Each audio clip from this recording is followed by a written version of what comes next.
Week 14. We are almost officially in playoff mode, folks. We got one more game, and it should be a banger tonight. Let me tell you what. We're talking about the Cowboys and the Bengals, but we are here to recap all the fun events of Week 14. It is myself, Jesse Muller. Hashtag all hail King Puka. If you got the discount earlier this year, congrats to you. You are looking like a genius. Along with my co-host, Jeremy Schulman. Hashtag 7 ball game strikes again. Darnold does it once again. Damn. Can't stop him with KOC. Those guys are unstoppable at this point. Crazy. How's your Week 14? You enjoy your weekend? Are you getting ready for the holidays? How was everything for you, Jeremy? Yeah, man. It was good. Had a birthday yesterday, so that was good. Had some fantasy W's, so that was good. Had some big fantasy L's. Got some hanging in the balance still. Out of the Scott Fish Bowl. It was a good run. My apocalypse killed me in that one and in a few other leagues. But I got a few chances to squeak into the playoffs with some very good teams this week, one of which hangs in the balance. I got CeeDee Lamb going against Chase Brown. I'm down 1 point. CeeDee Lamb has not scored Chase Brown since Chase Brown became the workhorse. I double-checked. I am concerned, to say the least. I've been in first place all year in this league. But look, such is fantasy football. We do what we can. We roll on regardless. And we're going to talk about all these games and enjoy Week 14 and the future weeks to come. Yeah, that's what it's all about, right? Like, once again, happy birthday to you. I know we're talking about screen, but yeah, man, this time marches on. You realize just, what's important. And that's the fantasy football, folks. That's what it's all about, right? Yes, sir. But yeah, let's if anyone's out in the comments please drop them in and we'll answer them as they come aboard. We're covering all the teams, so we're going to go through them. Starting we're going to talk about Thursday's game. Yes, that was a game that happened not too long ago. That was the Lions beating the Packers in a controversial decision by the head coach to go for it on 4th and short. Yeah. To really just not give the Packers a chance to get the ball back. That's what they did. They got it. They kicked the game-winning field goal because you didn't want to give the Packers the ball back. I agreed with it, but it was risky. We can talk about – I guess we'll hop into the Lions real quick right here. Sam LaPorta back in the circle of trust because, hey, Sam was looking nicey, they say. Sam LaPorta had 5 receptions on 7 targets for 54 yards. And in the land of tight end, that is very, very nice these days. So where are you kind of at with LaPorta and the rest of the Lions offense? You think he could be a viable top 12 tight end moving forward for the rest of the season in the playoffs? I don't freaking know. I don't know what the hell to do with Sam LaPorta here. I think that the takeaway here for me is this is a high-scoring game, as many of the Detroit Lions games are. But Jared Goff had to throw the ball here 41 times because the Packers were keeping pace and they were doing pretty well on the ground. 41 times is the second highest attempts on the season for Jared Goff. The only other time he threw it more was against Tampa, 55 times. And really in the last 8 weeks, the last couple of weeks, he's been throwing it in the mid-30s. But here, 41 times is nice. He's got Buffalo next week, so that bodes well. Chicago, San Francisco. It's possible he can get up there more often than not again. But that's why I think Sam LaPorta was viable. Jameson Williams, more targets than anyone else. Amon Ra basically put up the same stat line as everyone else. They just spread it around the ball around nicely in the receiving game. Every single guy who caught a ball for the Detroit Lions caught either 5 or 6 balls this game. No more, no less. Ridiculous. Yeah, it was odd. If you told me that Goff was going to throw it 41 times, I thought Amon-Ra would go nuclear in this game. Because a couple of weeks ago, he did just do that, right? But no, he was just fine. Tim Patrick stole 2 touchdowns. Him and Jameson Williams led the wide receiver room of targets. It was those 3. No other wide receiver had a catch in this game. So it was consolidated around those 3 guys. They were running most of the routes. And Sam LaPorta, right? Like Brock Wright played an appearance, had a target, but that's about it. I think just this offense is just such a juggernaut, right? And even with all the issues they're having on the defensive end, they can't be stopped. They're going to have an advantage against pretty much every defense in the NFL because all the premier defenses are struggling at one point or the other with injuries. So I think it's set up for them to just have to outscore teams in the playoffs. They could totally do it. Yeah. And I think to the point of this question, you got to trust Sam LaPorta. You probably don't have a ton of options. If you went out and picked up Jonnu Smith, fine, you play Jonnu Smith. He got there last week, but needed overtime in order to post anything. So you got lucky there. If you got Juwan Johnson, for example, that might be another option, but you're really kind of stretching it pretty thin if you're starting guys like Juwan Johnson with no Derek Carr over Sam LaPorta. So yeah, I think you trust him as your tight end in the playoffs here. Yeah, 100%. Like, there's just not enough good tight ends. So if you have him, both him and Mark Andrews have done this very weird season where it's been extremely up and down. Andrews has been definitely better in the second half of the year, but you see LaPorta kind of like earning himself back into the offense, playing a more important role, and they're realizing the Lions, which I don't know why, but he's a very good tight end. That's just what he is, right? Let's go to Green Bay and talk about Josh Jacobs' show. Josh Jacobs went bananas in this game, folks. Now, he didn't have a lot of yards. It was 16 carries for 66 yards, but they got in 3 really good situations for him, and he finished off the touchdown each time. Jordan Love was able to get a touchdown, but it was Josh Jacobs, really. 24 points in this game. He had 0 receptions, which is probably the surprising thing. I thought maybe if you put up a nuclear game like this and you go ham, like he was going to do both. I think it comes down to Christian Watson made a ton of big plays in the offense, and he was the one guy that continued to do it. And then they could trust Josh Jacobs. I know the Lions were a little bit injured in this game, so we had a little bit more confidence with Josh Jacobs. Mm-hmm. But if you look at his weekly stat line, he's just been going bananas ever since week 5? He's been over 10 points in all of those games, particularly since the bye week in week 11. It's 21 fantasy points, 28, 19, and 24 in this game. So he's really turned it on down the back end. And shocker, there's a ton of touchdowns. And there's 8 combined touchdowns in that 4-game span. Yeah. That will do that for any running back. So they have games against Seattle, New Orleans, Minnesota to kind of round out the playoffs for you guys. You're just going to fire him up because of how good and how valuable he's been. It's Josh Jacobs' world we're living in right now at this point, because if you have him, you have to be loving that top 5-ish numbers he's putting up for you. Yep.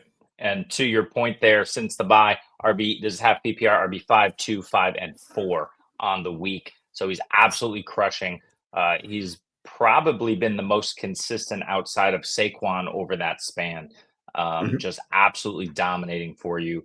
And yeah, Seattle and New Orleans, no problem. Fire them up. Minnesota, maybe a little bit of an issue, but that defense, against tougher competition, I'm not so worried about him in that one. So yeah, 3 touchdowns, that'll get you there no matter what, even despite just 66 yards for Josh Jacobs.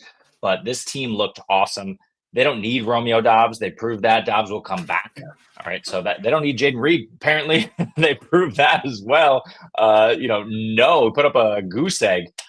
He might have had a target in this one. No catches, no yards. But they're just moving the ball kind of at will against one of the better teams in the NFL. And the yardage was down all around, but it didn't matter. They got it done and damn near won this game. Yes, that's what it comes down. The whole Jaden Reed thing is just that was perplexing to say the least, because he's been has the highest targeted guy on their team, but he's been very good. And they were just no, we're not doing Jaden Reed today. It's not you. We're okay, well, I guess it's not Jaden Reed game. And it clearly was not. It was Watson that made the big plays like we mentioned before, crafted a little bit here. Wicks was okay on the game, and really nobody else in this game. Jordan Love was more of a letdown because he didn't get the touchdowns, right? He scrambled a little bit for 4 for 23, but overall, I did see the comment. The Vikings are a very good team. They're a very good team. We've been saying that all year. My issue with we'll talk about the Vikings. Sam Darnold's always been my issue with the Vikings, not the Vikings themselves. That's when it comes down to playoffs. Discuss. Yeah, we'll get there in a minute. I don't have to go on a rant about Sam Darnold. You know my feelings on Sam Darnold if you follow me on. Let's go to our next game. That is going to be Jacksonville, Tennessee, which the Jags just held on for a 10-6 win. There's not too much to take away from a fancy perspective in this game, because there was nothing really that happened. We had a couple guys that did it for you. They didn't really get touchdowns, but it really Brian Thomas Jr. stood out. Tony Pollard stood out. The rest of the guys, Takes Bigsby was okay. Mac Jones, Will Levis. There's no touchdowns in this game. So if there's no touchdowns in a game, it makes it a heck of a lot harder for anybody to be good for you. So we don't have to spend a ton of time with these teams, but let's start out with the Jags. Can we start any Jaguar in fantasy? And I honestly don't know the question. Obviously, I think if you're getting 12 targets a game from Brian Thomas Jr., you're going to fire him up because that's money. But this running back room, they're splitting. It's kind of a disaster. The quarterback room without Lawrence, there's no really scrambling ability for Mac Jones. So Evan Ingram, it's you just hope at this point, because that's clearly he's taking it. He still has 6 targets, but just didn't really do much with it. So I think it's going to be inefficient for them. Is there any guy with the Jaguars you are going to be starting for the playoffs? Yeah, it's Brian Thomas. I mean, he's got the Jets who have proven, they can play defense when they want to. They don't always want to. Then he's got Vegas and Tennessee again. So I'm firing up Brian Thomas Jr. every single week from here on out. Since the bye, 10 and 12 targets. No surprise for that a rookie wide receiver is going to increase his target share after the bye. Not all targets, however, are created equal. These are Mac Jones targets. Because of that, we expect some down weeks, but still managed to be the wide receiver 16 and the wide receiver 18.5 PPR in the last 2 weeks. So Brian Thomas Jr. is proving that he's quarterback proof. I love it. I love him. Outside of that, because they're playing the Jets, I do not think Tank Bigsby is viable next week. The Jets have life for some reason. That should be a Travis Etienne game. You could play Etienne in a pinch. Hopefully, you're not in that pinch, because if you have Travis Etienne, you are likely not in the playoffs. But then against the Raiders and then against Tennessee, you can fire up Bigsby again. Evan Ingram is just so tough. I don't know what the hell's going on, but Mac Jones just isn't connecting there. So, and Parker Washington, we saw his best game. So it's Brian Thomas. Yes. And then, maybe it's one of these backs, depending on what you assume the game script is. But these are the playoffs. Mm-hmm. I mean, you probably have better options. Yeah, if you're counting on those guys as like RB2 in a game, like it gets real treacherous for you very, very fast in these matches, because you're playing the playoffs. You're likely a lower seed, which means you're going up against a higher seed. Those teams are stacked. You might run into a Saquon. You might run into a Josh Jacobs. Maybe they're on the same team. And you're like, oh boy, how do my guys really do it? So If you're counting on them, I would, if you have other options, if it's all about just like touches the running back position. If you can get away from that, I would highly recommend it, just because it's really treacherous. Let's go talk about your favorite fantasy running back, and that's Tony Pollard with Tennessee Titans. He's been the guy you've been pounding the table for the entire time. Didn't even get. He had over 100 yards. Didn't give you the touchdown, which is the issue, but he was really good outside of that. We talked about this on the show yesterday, that it's just Tony Pollard's backfield. Like I still like Tyler Spears, but 21 carries, 102 yards, said 2 receptions, 22 yards. The offense just could not do anything else.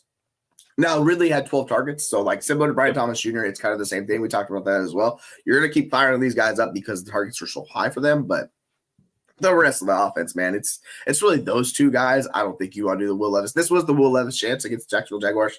The worst defense against quarterbacks, did nothing. The Jaguars, maybe they have life too. Why don't you just talk about Tony Pollard for a second, because he's that good. Yeah, 21 carries, 102 yards, 4.9 a clip against a decent run front. Tennessee was pretty injured in this one on the defensive side, however. So, look, Tony Pollard just continues to do it. It doesn't matter. He had a down week again against Washington and Dan Quinn. Makes sense that Dan Quinn would take away the only guy who's really producing on a consistent basis. But guess what? Cincinnati is next. Please do yourself a favor and watch Rico Dowdle and what he's able to do in a bad offense with a mediocre offensive line against the Cincinnati defense. I guarantee you Rico Dowdle is going to have a good night. This is going to be a precursor to what Tony Pollard will do next week. Then he faces Indy. Then he faces Jacksonville again, where he should score. He didn't score this week. He's still RB16. So please, please, please fire up Tony Pollard every single week without fail for the rest of your playoffs and ride his ass to a championship. We've been talking about it. He still had a decent game for you, even though he didn't score. Yeah, like that. It is what it is, man. He's just really good back. He's clearly recovered from the major traumatic leg injury, which hampered him the entire season last year. I think he had the Andrews thing, where it was like the injury, it was like the IT injury, whatever it is. Takes him a long time to come back for it. And you kind of see that with Andrews, took him about half a year. Tony Pollard, it happened later, so it took him a little bit longer. But he's back to being the guy he was in Dallas, who was one of the most explosive, just one of the best backs in the NFL. And he's that guy. So to let you very good. Real quick on Tony Pollard, he is on track for roughly the same amount of attempts, a little bit more on the yardage end, the same amount of rushing touchdowns, the same amount of targets, the same amount of receptions, and roughly the same amount of yards that he's had over the last 2 seasons. In those seasons, half PPR is finished as the RB7 and RB15. He's right there. He's currently the RB16. So this is just what Tony Pollard does. This is who he is. Doesn't matter where he is. And he's got 4 more games, 3 more fantasy games to show you what he's going to do.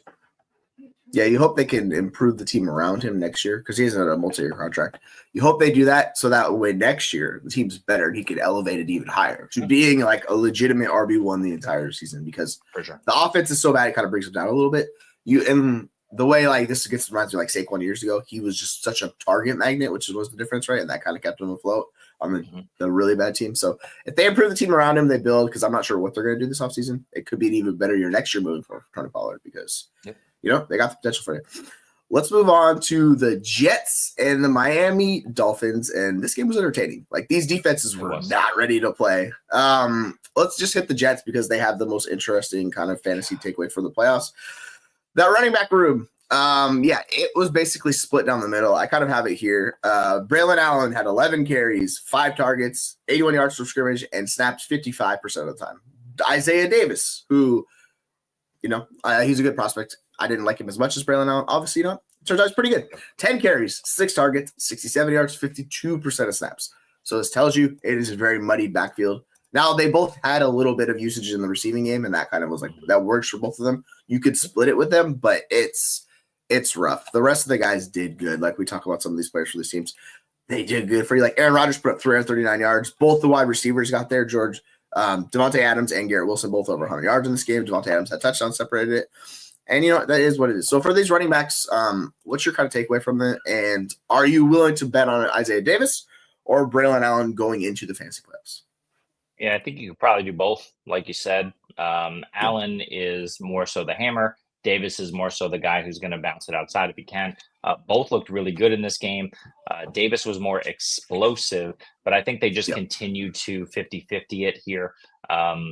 If I had to choose one, I'm actually going to choose Allen, because I think he's going to be the guy who majority of the time will get the goal line. But when you have Aaron Rodgers on your team, he's still going to throw it a ton down inside the 10 zone. So I think Hall is cooked. I think they should shut him down. I think they will shut him down. I wouldn't be surprised to see him on IR. But we got Jacksonville, the Rams, and Buffalo. We saw the Rams absolutely get gouged last night. We saw, Jacksonville hold up Tennessee, but the Jets have been cooking against a pretty decent Dolphins defense, especially this past week. And then Buffalo, you can run all over Buffalo. You can't pass. So it's a really good spot. We love this spot for Breece Hall. I do not think it's Breece Hall. I would be surprised if it's Breece Hall, but we'll see. If not, I will bet on Allen, but you can get either of these guys. Doesn't matter. You can start them every week. Yeah, that's the thing. Like, they play enough. It's consolidated around this. It's going to remind me a lot of Pittsburgh without George Pickens and how it impacts those two running backs there. We see a massive uptick in targets, and our boy Jalen Warren is more looking like that target magnet he was previously. So kind of similar to that. I think they can be viable for you. Kind of like, flex level running backs with RB2 upside. And then if one hits the pay dirt, that's how you get there. Let's go to Miami. Talk about Miami. Jonnu cannot be stopped, and Tua's been on a heater, folks. Another 23 points. Tua, since we can even go back since he took back over in week 8. It's 14 fantasy points and 17. He has one egg against the Rams, 8 points. And then it's 23, 28, 25, and 23 fantasy points because they're throwing it a ton. He's passed it over 40 games the last 3 games. He had 36 the week before. The yardage is there. The touchdowns are there. When you get these non-mobile quarterbacks, if they're going to throw it at this rate and hit touchdowns, like, it's fine. This reminds me a lot of Stafford the last couple of years when he's been really hot and running well. You see similar stuff like that. I mean, for this offense, the Achane thing was worrisome because he left. He came back. He finished the game. They don't have any concerns with him. You had Tyreek Hill. You had Jalen Waddle do their things. And, I mean, Jonnu Smith was very much a dud until overtime, and then he caught the game-winning touchdown and won it. What's your kind of thought process in this offense going through for the playoffs? Well, to your point, in the last month, Tua has been slinging it. QB 10, 3, 7, and 4 in that span. I believe that might be 6 point. That could be standard quarterback scoring. Either way, he is slinging the rock. More importantly, he's throwing it, like you said, 40 plus times a game in that span. He hasn't thrown an interception in that span, and they've won 3 of their last 4 games. There's no reason for Mike McDaniel to turn away from Tua the way he's been slinging it, the way he's been able to, bring this team back. Who do they have next week? Houston. We know Houston can play, especially with Nico Collins. This Dolphins defense is hurting a little bit. They're a little bit banged up. Then San Francisco, we saw Guerendo, and what he means to that offense, and they were cooking against a decent Chicago defense, and then Cleveland. So we know that they're going to have to keep this up, and they want to win. There's an outside shot at 6 and 7 that they make the playoffs. So, look, you just bet on Tua. You bet on everybody 8 in this game. Tyreek, Waddle was out there. Achane.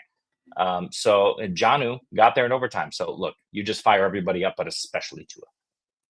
Yeah, it was weird. We saw this is what we expected to more see from the offense on the 2 wide receivers the entire season. We've not seen it all year, pretty much. And then this game, they're like, "Oh, we have this amazing NFL tight end who's a yak monster. We're not going to give it to him. We're going to go back to wide receivers." And I'm like, Yeah. "All right, man. I don't know what McDaniels is doing anymore. I don't know." And so, but he got saved by the touchdown. You know what? That could happen when you have 4 guys. As long as you're getting touchdowns involved, you can make it work. It is a little bit more treacherous for those guys, but yeah. But 14 Tyreek targets, 12 Jalen Waddle targets. This is what we all expected. Thank you so much.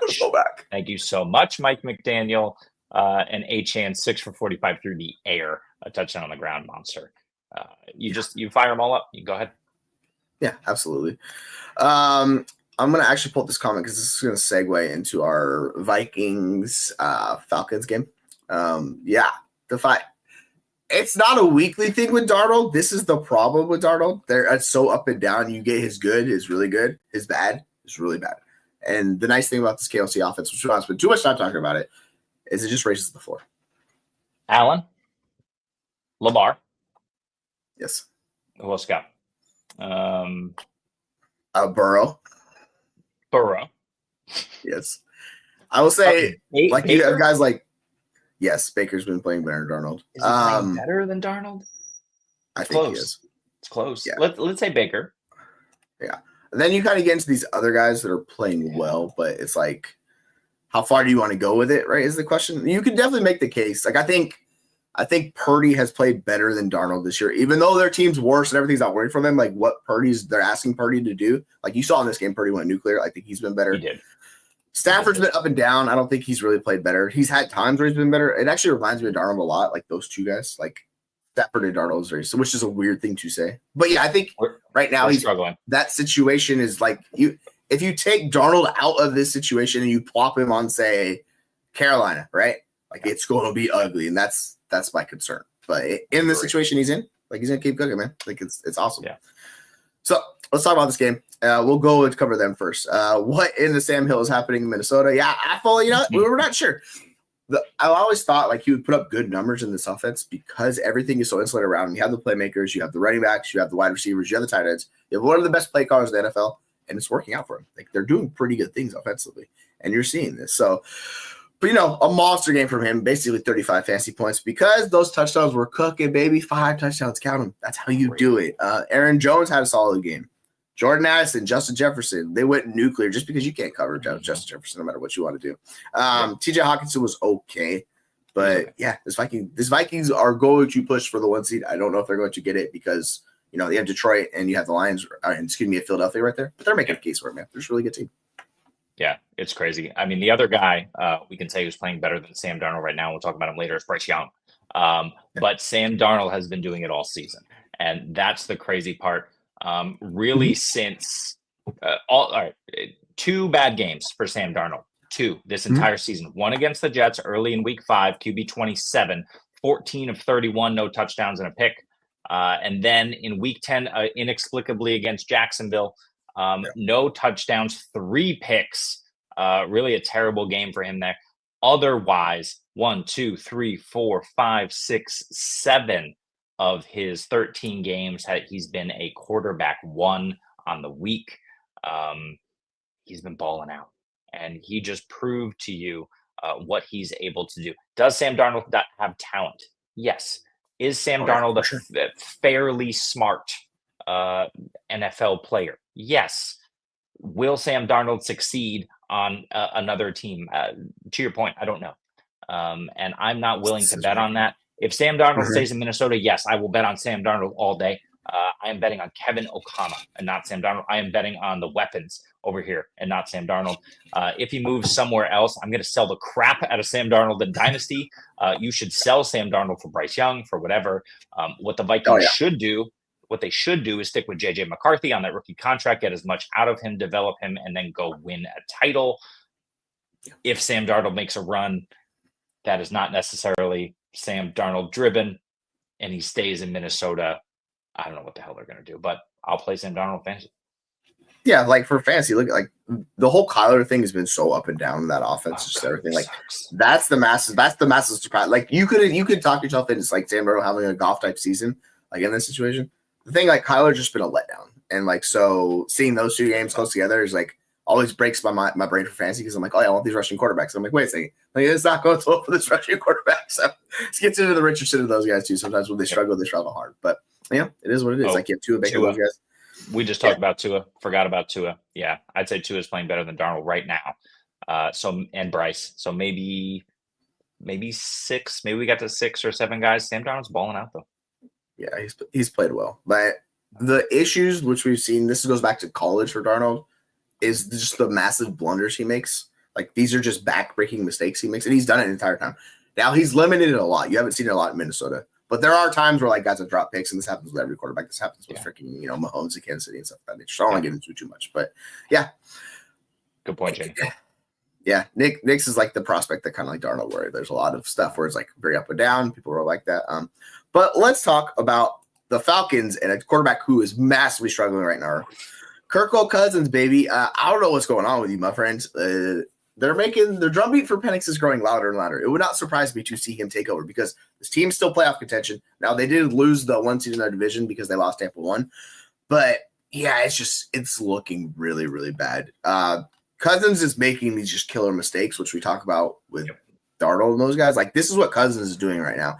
He doesn't have zip on his fastball. Like it's just you see some throws and you're just like, dude, there's no velocity on that. Like what's going on? At least with Rodgers coming off an injury. Rodgers still has enough strength with his passes. You're like, okay, I get it.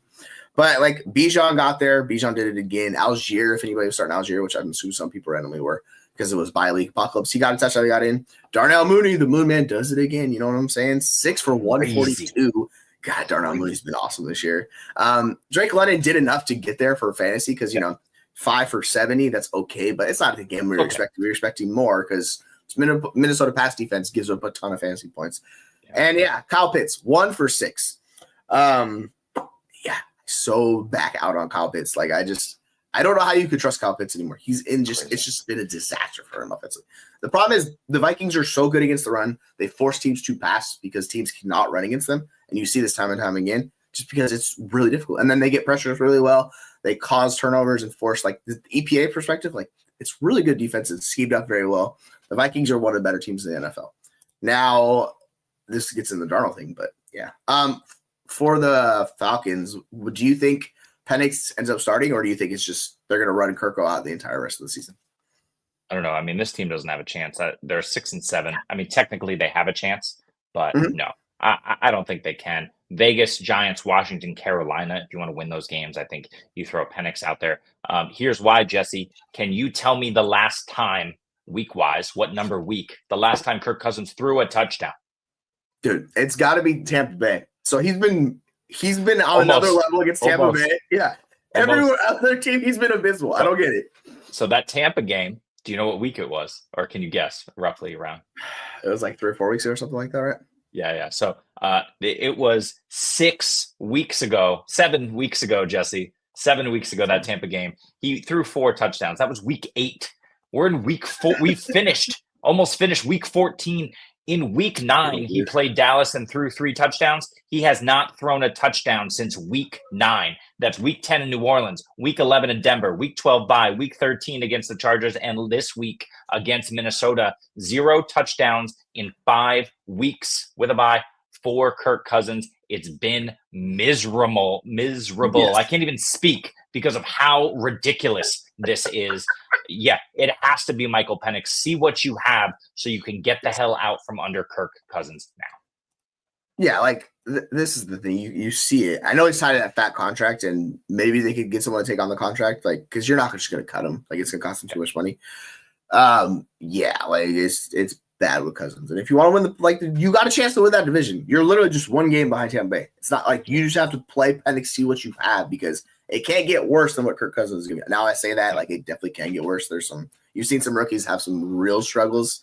It's more just I don't know if they trust him to run the offense is my biggest concern. And Arthur's when you see these type of quarterbacks like when the head coaches in offense like Raheem Morrison, Zach Robinson, all those guys, they need to trust him. And that's clearly something that they don't do because Kirk is giving them every reason to be like, I'm not starting Colin for quarterback right now. It sucks because he's one of my favorite quarterbacks for fantasy of all time because he consistently was a QB1. Ain't happening this year, man. Ain't happening this year, unfortunately.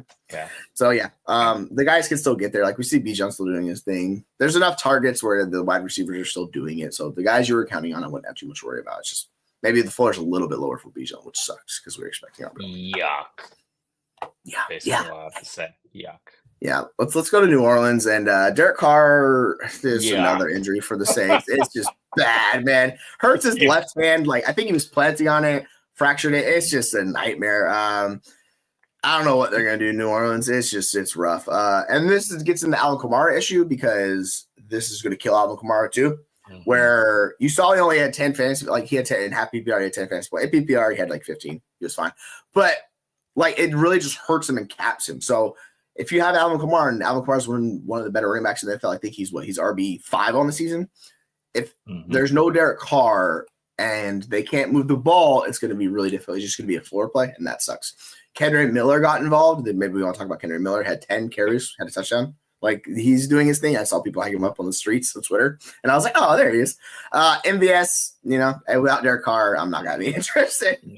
Juwan Johnson got 50 yards and a touchdown. So what are you kind of thinking about this offense if Derek Carr is not going to be playing quarterback for them? Like, what are they doing?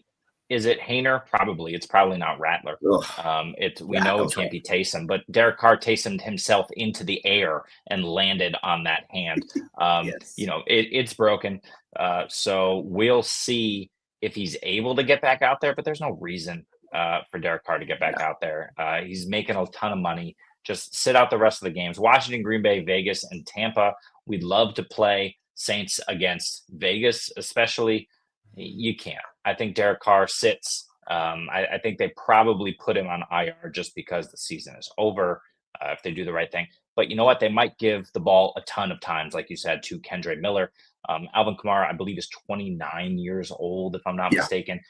Kendrick Miller was absolutely hated to the point where he was put on IR, yet he was injury-free by Dennis Allen. Now he's Dennis Allen-free, which is nice. And you see that he comes in and he's able to get in the end zone, but just 3.2 a carry. I mean, there's really nothing here.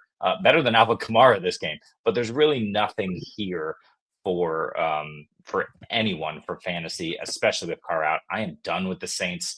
Juwan Johnson, I get it. He should not have done this against the New York Giants, but he was left wide open on his touchdown pass. It was just a blown assignment. Otherwise, he was corralled. If he doesn't catch that pass, he's 3 for 35 with no touchdown, and he's a bad fantasy play. So I think everybody got lucky except for Derek Carr, and you do not play a Saint again. I get it, Alvin Kamara. You want to, but against that Washington front, you can't. Against Green Bay, you can't. Against Vegas, maybe you won't be there if you're playing Alvin Kamara, though. So. Yeah, like if you have Alvin Kamara, it's really hard to bench him because like he still had 22 touches in this game. That's the thing. It's just he's that floor play. So you kind of have to accept the reality of that offense without a viable quarterback. Really kills because if like you're talking about Kendrick Miller who saw 26% of snaps, carving out an even bigger role. It's like it's interesting to look at. Like Carr hadn't thrown an interception for like 10 weeks in season 2, and then he just comes out of the offense. We saw Rattler, to your point, Hayner. I don't know, man. These guys are just not NFL level quarterbacks, so it's just gonna be tough. Let's transition to something else. Well, one last thing. If Carr plays, maybe he wraps it up and just takes a crap ton of shotgun, reps because it's his non-throwing hand, right? So if he plays, sure, I will play these guys. But yeah, it's looking bleak. Yeah, you're just like, oh, goodness gracious. But hey, you know what's not weak? A 7-game winning streak to Trump for. So congrats on that. That's good stuff. We like that. The Saints offense, we don't like that so much. So not so fun. Let's go to the Giants because I want to talk about my boy. Like the offense, I will say, is really tough to trust anyone in this offense. But I did find some stats to try on Tracy, so I'm going to hype them up really quickly. Since becoming the starter in week 5, Tracy is the RB14 overall, 13.7 fantasy points per game, and 4 top 10 finishes. I get it. There's issues, but we saw in this game, Tracy did it again. Like, we talked about hold on to the ball, Tracy. You're not going to come off field. What happens? He did it again. Now, he was kind of saved by a touchdown because he had, 83 yards in this game, so it's not the best game in the world. But 10 targets, which is just out of control targets. And if you're going to give Tracy that type of usage, even on a bad offense, he could be very fantasy valuable for you, particularly in PPR leagues. The rest of the offense, Blake Neighbors was okay. Like he wasn't the best. He was fine. He had, 10 targets, but he had 5 receptions, 79 yards. Not much else. Wandale had 11 targets, so Wandale's back in our lives. I'm assuming he's going to stay back in our lives since Darius Slayton was kind of just not much doing anything else. And then Bellinger, not sure. How are you feeling about this offense? Are you willing to start Tracy? And then what are your thought processes on Neighbors? Because I think those are the 2 most important guys that anyone's really going to start on this team. Yeah, I'm starting Tracy for sure. The problem is I do not want to start him against Baltimore next week. That's really the biggest issue. I think you fire him up anyway as a flex simply because you hope he gets there in the passing game. Like you said, 10 targets, which we love to see. 5 for 38, not bad. Tracy is always a threat to score. Here's my concern. Drew Lock looked awful for most of this game. He got it together late. But he looked awful. And it's because the Saints were absolutely, just jamming their defensive lineman down his throat. It was really difficult for him. Sam Darnold had the same issue in his game early. Obviously, he came around. But I wonder if they don't go back to Tommy DeVito. Tommy DeVito this week fully practiced on Thursday. Why not sell the tickets? You want to lose anyway. You gain nothing from Drew Lock. And if that's the case, you're going back to Tommy DeVito. Yikes for all of these other guys. I want Drew Lock for my Tyrone, Tracy, my Malik Neighbors starts. I just think it's a mess. Yeah, you start Tracy, Neighbors. If you have a better, do you start Neighbors weekly or do you start Calvin Ridley? Ugh, I mean, probably Ridley. It's gonna be matchup dependent with Ridley. I think I'm more worried about the matchups with Ridley than I am with Neighbors, just because the volume's gonna be there, and he's such a downfield target. So it really comes teams running too high, or if they're running cover one, stuff like that, it'll tilt it a little bit. But yeah, it's just see Indy Jacksonville for Ridley. They're juicy, man. It's juicy with him. That's the thing. So he's we talk about these guys. He's more of that floor play because the ceiling just has not shown up since week 4. It has not been there. Now he's been fine from a PPR standpoint, but half PPR is really killing you. So it just is what it is. Now Locke is going in for an MRI today. They have not given us the information, so they said he's a starter if healthy. Who knows, man? It's just this team's in flux. This team's bad. This team's very bad. They hit on Tracy. The line is just they lost Andrew Thomas. It's all kind of gone downhill since then for the offense. Neighbors, maybe we could get some Wandale plays in a best ball or something like that. That could be fun. But outside of that, man, it's rough outside the Tyrone Tracy streets, boys. Let me tell you what. So if you got Tracy, good to you. It's gonna be fun. Hopefully he can survive Baltimore, and then ideally you have a bye and you don't have to worry about the Baltimore game, and then you play the other 2. That would be a lot better for you. Let's go to our next game. Let's talk about them. We're gonna talk about the Panthers and the Eagles. I mean, I don't know what else I gotta say about this man. This guy's playing out of his holy hell. Bryce Young, man, he played really, really well, and should have had a chance to win this game if Stonehands and Xavier Legette he won the game. He won the ball. Bryce Young won the game. Oh God, man, I don't know. It's weird with the benching. We were so against the benching at the time, but it worked out exactly how they hoped it would work out. He has come back looking like that first overall pick. He's making just absurd plays, and everyone was concerned about his size. But you're seeing what he's doing at his size right now, dude. I don't know. That's an NFL quality quarterback right there.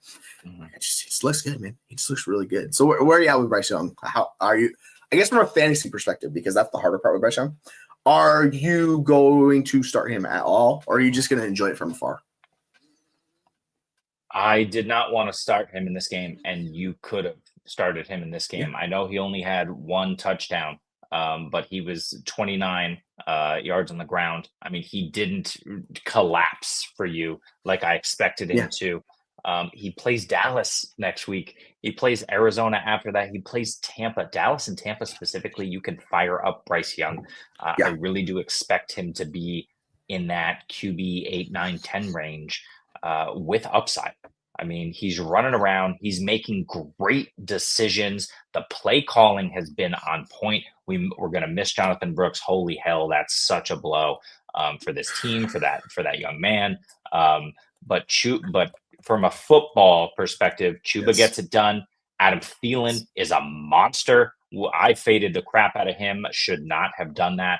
I mean, I like the player. I talked about it all week, but I didn't like the matchup. Didn't matter. Adam Thielen, you just fire his ass up every week. Dallas, Arizona, Tampa. I mean, go ahead, play him. He's been on fire. Yeah. The nice thing about this offense is it's consolidated. Now, Brooks is one of my favorite players coming out last year as far as like from skill position players. Seeing that injury, like I'm worried it's another ACL tear. Hopefully it's not. Maybe it's like the MCL or something it's just either way, it's a long recovery. It's going to be a long time back for him. Guys can come back from tearing the same knee. Like you've seen guys do it. It's just very, very difficult because that is the same knee. So we're just rooting for him at this point to come back and be the best. And yeah, like with Thielen, clearly we were hoping Leggett or someone else would step forward. Now, the thing about Coker is Coker has a shot too. If Coker's healthy, just put both those guys on the field. They're clearly the guys that you want to build around. At least the Thielen, at least he gives them a shot, right? And we saw this last year with Bryce Young. Like Thielen was a wide receiver 17 like on the season, even on a decrepit offense. He just does enough. Now, it's not explosive. It doesn't matter. It's pure PPR stuff, but it doesn't matter. It's still fantasy points. So you can, we talk about Chuba. With no competition, Chuba is a locked in top 12 running back because he's been really good with the offense. Offense line's good enough. You just fire him up, man. So, yeah.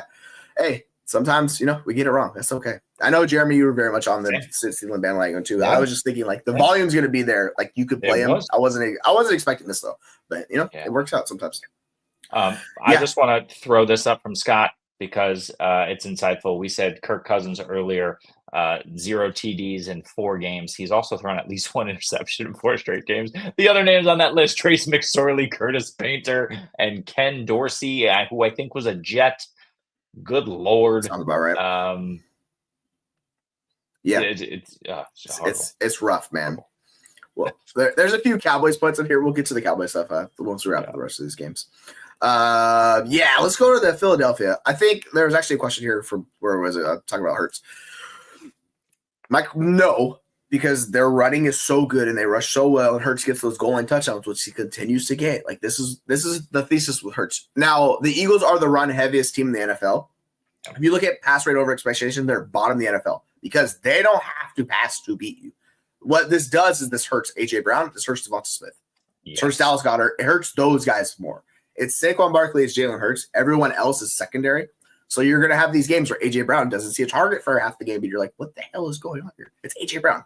But this is A.J. Brown's situation his entire career. Happened in Tennessee too. Like, he's just on these teams that do not pass. You have Jalen Hurts. That's part of it. It just is what it is. So there's boom bust level to it. So you see this, right? Barkley didn't really get the touchdowns, but he still got there because he had 124 total yards. He didn't even really have a reception, which is weird. Smith had 37 receiving yards, Brown 43. Calcaterra, who's playing for Goddard, got the touchdown. So, yeah, it's boom bust for these guys. And, like, with Hurts, he gets so much rushing touchdown. How many rushing touchdowns does he have this year? I think he's like 15. Excuse me. He's got 13. He's well on his way to getting another 15. Like, he's just such a goal line magnet. And I know I saw a post when the game was going on. Like, of course, Saquon Barkley gets tackled at the 1. And my thought process is I have a team that has both Saquon and Hurts. That's the easiest cure-all to having one of these guys. So you just have them both, and it works really well. I mean, they're just really good. But, yeah, your point about A.J. Brown. Are you worried about A.J. Brown? And Devonta Smith was, he saw targets in this game. I know we're more worried about Devonta Smith than A.J. Brown, but are you concerned about the ceiling case with A.J. Brown being a little bit capped? Because this was Carolina. It's supposed to be a juicy matchup, right? Didn't show up. Yeah, this is the thing, right? The first month of the season, Jalen Hurts, 34, 30, 38, and 30 pass attempts. That's weeks 1 through 4. Since week 4, he has not hit 30 pass attempts. We know why. Yeah. You just outlined it. It's Saquon. It's, Hurts himself is going off in the rushing department. Scored another one on the ground, 2 through the air, 14 of 21. But look, no interceptions. So when A.J. Brown says to the media that he's got an issue with the passing, it's not that he has an issue with Jalen Hurts. He has an issue with the fact that over the last 3 weeks, there's only been 22, 19, and 21 pass attempts in these games. And it's because they're running the ball a ton. They're doing it on high-end efficiency. And, look, Jalen Hurts missed a wide-open A.J. Brown in the end zone this game. I get it. But, look, it's just the ball's not coming his way. I have a fair amount of A.J. Brown bags, and I am not happy about it either, A.J. Brown. I'm not happy about it. Let's throw the ball more in Philadelphia. Yeah, the thing about Brown's only averaging like 6.6 targets a game, which it's fine, but it's not what you're hoping for. By the way, Jalen Hurts is on pace to set a rushing high this year. He's going to have on pace for 172 rushing attempts. Any quarterback rushing that many times, like that's brutal. Because A.J. Brown's on pace for another 112 target season. Like last year, I think he had 150 targets. Like he saw a ton of targets. The offense this year has completely shifted where Like these guys are just they're not seeing the targets, they don't pass enough. Like it's unfortunate, man. It sucks for them, but hey, if you have Saquon or if you have Hurts, you're not worried about it. Like they're just gonna you just smash people in the face. It's glorious for that. So you have a good look at that. Yeah. Let's go talk about Cleveland and Pittsburgh. We were into starting Jameis in this game because we just knew the passing volume was going to be there. They threw it 40 plus times again, but it was just bad. They did not get much of anything. Jameis with 41 attempts, only 212 yards. The running backs, which we'll talk about here with Jerome Ford and Nick Chubb, Ford's looked better most of the year. Now Chubb was more efficient in the game. We'll see how it works out. I just don't know if you really start either one of those guys. Judy got it done. Moore really didn't do much. David Njoku, back-to-back games, insane amount of targets, insanely inefficient. Like 13 and 12 targets last 2 games, and he's barely cracked like 50 yards. He got 42 yards here. Like last week, he had 17 targets, 52 yards. Man, it's just crazy. Like it's not working very well, but they're going to keep featuring him. So you ride that top 5 tight end, man. Yeah. For Chubb, what's your thought process? What do you do if you have Chubb rostered? Like I think you can pretty much drop Chubb. Like I don't think you're playing him. Like if you in the playoffs and you're in this range of running back, I mean, I guess you could talk yourself in Chubb. He's going to be a top 36-ish running back, but I'm not playing Chubb. I don't even want to do it. Maybe week 16 against the worst defensive football in Cincinnati. But otherwise, KC next week, Miami in week 17. I don't trust him.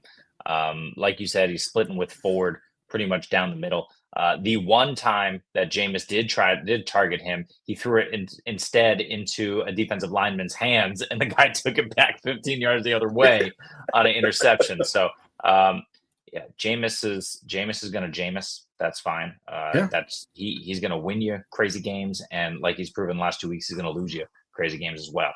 And Nick Chubb is the one who suffers the most, but also Nick Chubb is still recovering from that injury. It seems like he's getting better. 4.3 a clip, not bad. But no, I'm not starting him. Yeah, he got like 3.3 on the season, I think. Like it's been rough. Now Pittsburgh's defense has been worse the second half of the year against running back. It kind of started with Tyrone Tracy where he went like for 88 yards. It's been kind of downhill for them, so they've kind of figured it out. Just me hyping up Tracy once again. But with this offense, I think without Pickens, it's interesting to see how it's going to shake out. It's clearly Harris going to be there on the ground. Warren is going to take a bigger role in the passing game. And then the complementary passing pieces, like, I don't think you want to play any of these guys. Like, it's going to be so spread out. I think you could do Freiermuth, but, like, Freiermuth is just a floor play. So I would say play the 2 running back. Like, I'd rather play the Pittsburgh running backs over the Cleveland running backs for sure. Like, I would rather do that just because Jalen Warren can get targets. And this gets into Pickens being a grade 2, like, injury, like a hamstring strain, I think it is. And though that's like a month long, so Pickens, which sucks because Pickens has been really, really good this year. If it does come out that he misses basically the rest of the season, which he could, I don't know, they're going to try and rush him back, obviously. It might be a good buy time for you in Dynasty on non-contending teams to go get George Pickens because it's probably going to change. We don't know if Russ is going to do it or not, but Russ is carrying this. They throw like 26 times in this game? Yeah, 26, only 26 last time. So, yeah, it's just efficiency. It is what it is. Like, Russ is looking good, man. Congrats to Russ. I was wrong. I did not expect him to be this good this year. Crazy. Yeah, somehow the QB 12 this week, just 158 yards passing and just 17 rushing yards on the ground. So Russell Wilson just continues to do it. He gets Philly next week. That's not going to be fun for anybody. But Baltimore the following week, you can fire Russ up for sure. And then Kansas City, why not? Kansas City hasn't been able to cover the last couple of weeks. So something's going on there. It's just not happening for them. So look, Russell Wilson has looked great. He's been doing his thing. He's been throwing touchdowns. It doesn't matter who is out there receiving them. He's just throwing them. Pat Freiermuth and Van Jefferson in this game. Van's one target. Van Jefferson sucks. Good Lord. But his one target got in the end zone. I was hoping for a little Calvin Austin love. He did target him 4 times, but my Scott Fishbowl dreams have been dashed. Look, Russ is just carrying this team. They keep winning. But like you said, listen, they're 10-3, right? It does not serve this team because they're not going to, even if they win out, they're very unlikely to get any kind of bye. I think there's only one bye. Is that how it goes now? So there's no way that they're getting the bye over Baltimore or over KC or Buffalo, depending on how that shakes out. So I think why rush George Pickens back for the fantasy playoffs? Have him ready for the real playoffs. Yeah, I mean they also have gauntlet of a schedule of the next 3 games. It's Philadelphia, it's Baltimore, it's Kansas City, and they close out against Cincinnati.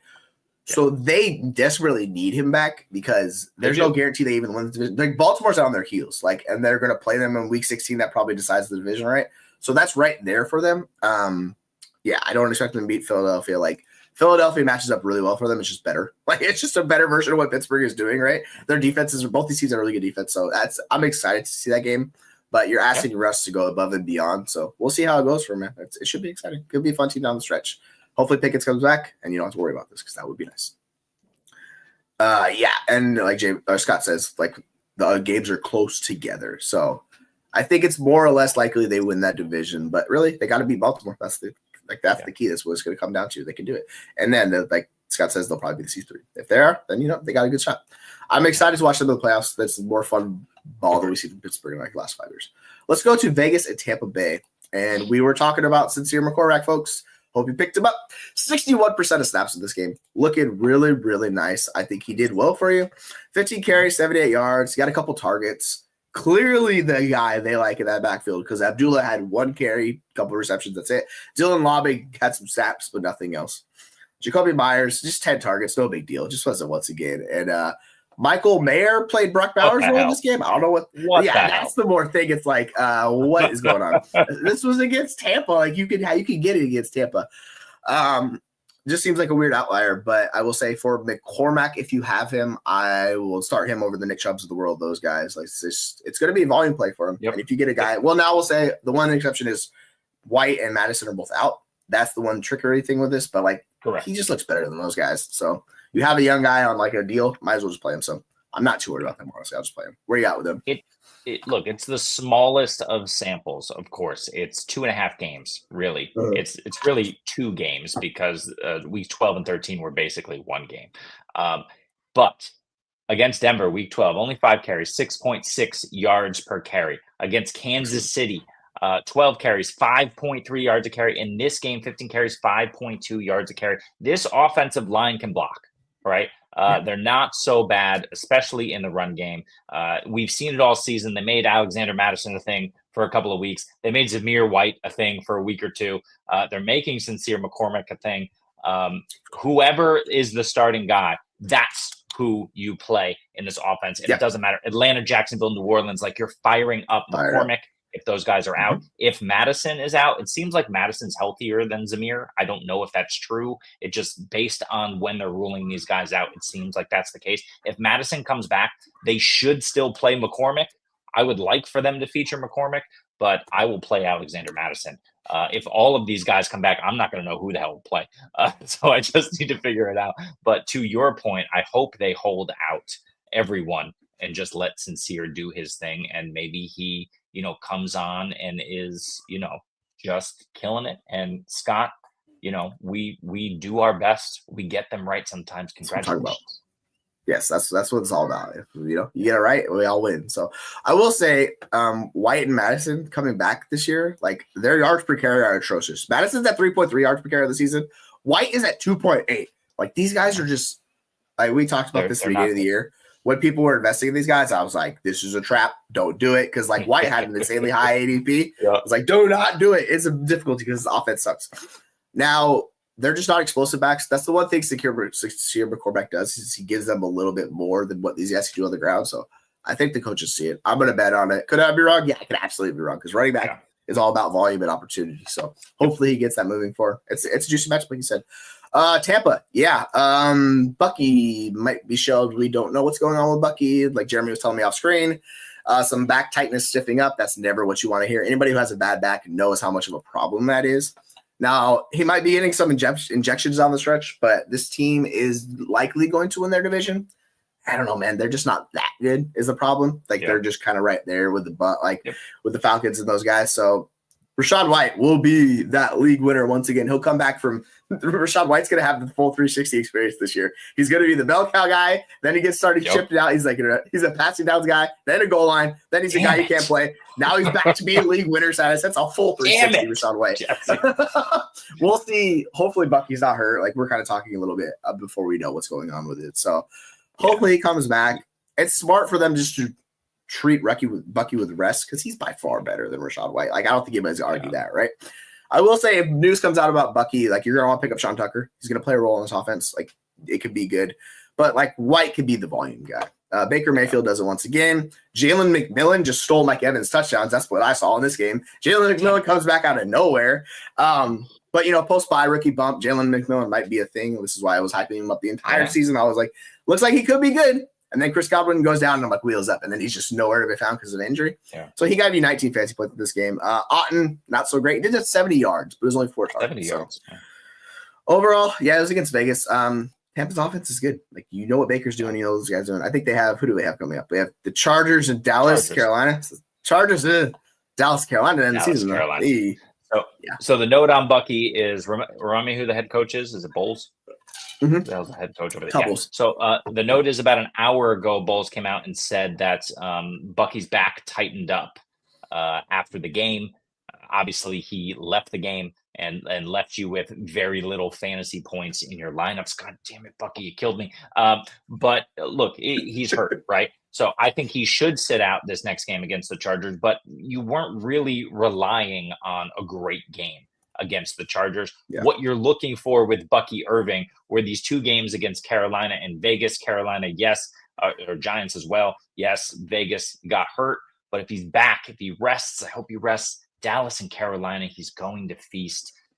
These are Bucky games, but they could be Rachaad White games. You're going to start both of those guys. And, if Bucky's out, you're going to start Rachaad White. Yeah, it's just you're going to fire him up for sure. Like, this is one of the better, like, overall volume plays at running back position. This running back group right here, like, they love using their running backs in the passing and the rushing game. Their offensive line is dramatically improved this year, and that's the biggest noticeable difference, right? It's worked a lot better for Baker and those guys. I guess we can move on to our next game, but we got a question about let's hit that. Yeah, go ahead. Yeah. So, like, Kamara or Monty for playoffs, like, it's just going to be Montgomery. It's just a much safer option. Yeah, and they have really good matchup. Like, they're playing Buffalo next week. Like, you're going to want to play Monty. Oh, yeah. Kamara, down the stretch, it's been very much volume play. He's not the high ceiling. He's more floor. I think Monty needs touchdowns, but, like, Monty can get touchdowns each and every week.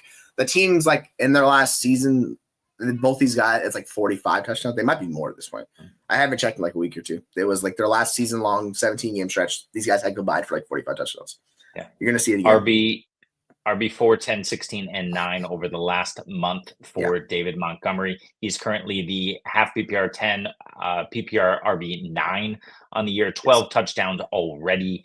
You fire him up. This team is fantastic, and the Saints are just wilting through no fault other than all of the injuries they're incurring. And if David Carr or Derek Carr, whatever Carr happens to be back there, they're all the same. You can't without that guy. Yeah, it's tough. And I mean, like, Washington's not a bad matchup, but it's just not the same. And with Kamara, because they're not able to like continually get these drives going downfield, this is what we saw earlier in the year with Rattler. Like, it was just ugly. Like, Kamara got there in volume, but like he had a game against Denver where they had Rattler playing 5 fantasy points because they couldn't do anything offensively. Against Kansas City, he had 9. Like, this is the problem in this offense. They don't have quality quarterback play. This really hurts. Kamara's going to be the volume play. You can always chase it, but I think Monty's the much safer option. Might not have the super high ceiling, but don't care about that. I just want guys that give me fantasy points. So. Yeah. I have not looked at defenses. Like, I'm not gonna lie. Like, I've barely paid attention to defenses this year. So like, that's not what I've looked at. I don't know the answer to that question right now. We could look it up, but we'll get back to you in 1 second. Trump first. We'll get to that. Let's see here. All right. Let's talk about, as Jeremy's looking that up frantically, we'll talk about Seattle and Arizona. Zach Charbonnet, baby.